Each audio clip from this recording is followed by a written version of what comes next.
దిలీప మహారాజు సుదక్షిణాదేవులు తమ సంతానం కొరకు వశిష్ఠ మహర్షుల వారి దగ్గరికి వెళ్ళారు. ఆ వశిష్ఠ మహర్షుల వారి దగ్గరికి వెళ్ళినప్పుడు వారికి సంతానం ఎందుకు కలగలేదో ఆ వశిష్ఠుల వారు గ్రహించి దానికి ప్రాయశ్చిత్తముగా వారి దగ్గర ఉన్న నందినీ ధేను యొక్క సేవ చేయమని చెప్పారన్నమాట వశిష్ఠుల వారు. ఆ సేవ ఎలా చేయాలో ఎలా చేయమని చెప్పారో నేను ఇప్పుడు చెప్తున్నాను. వన్యవృత్తిరిమాం శశ్వదాత్మానుగమనేన గాం విద్యామభ్యసనేన ఇవ ప్రసాదయితుమర్హసి. ఇది శ్లోకం. దీనికి పదవిభాగం చేస్తారు. వన్యవృత్తి ఇమాం శశ్వత్ ఆత్మానుగమనేన గాం విద్యాం అభ్యసనేన ఇవ ప్రసాదయితుం అర్హసి అని ఈ విధంగా పదవిభాగం చేస్తారు. తర్వాత ఈ శ్లోకానికి నేను తెలుగులో అర్థం చెప్తున్నాను.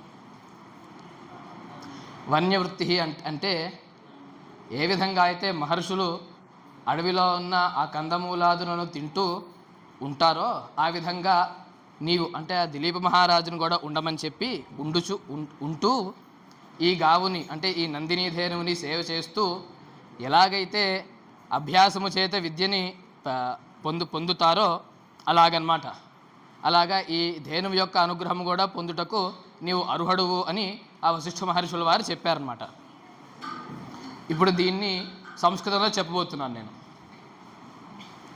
వన్యవృత్తి కందమూలాది భక్షితవాన్ సన్ అంటే కందమూలాదును తినుచున్నవాడై ఇమాం గాం ఏనాం ధేనుం ఈ ఆవును శశ్వత్ సదా ఎల్లప్పుడూ యథా ఏ విధముగా అభ్యసనేన అభ్యాసము చేత విద్యామివ విద్యను పొందునో తథా అట్లే ఆత్మానుగమనేన ఇమాం గాం ఆత్మానుగమనేన ఈ ధేనువును ఆత్మానుగమనేన అనుసరించుట చేత నీవు కూడా ప్రసాదయితుం అర్హసి ఆ ధేనువు యొక్క అనుగ్రహమును పొందుటకు అర్హుడవు అని ఆ వశిష్ఠ మహర్షుల వారు చెప్పారు.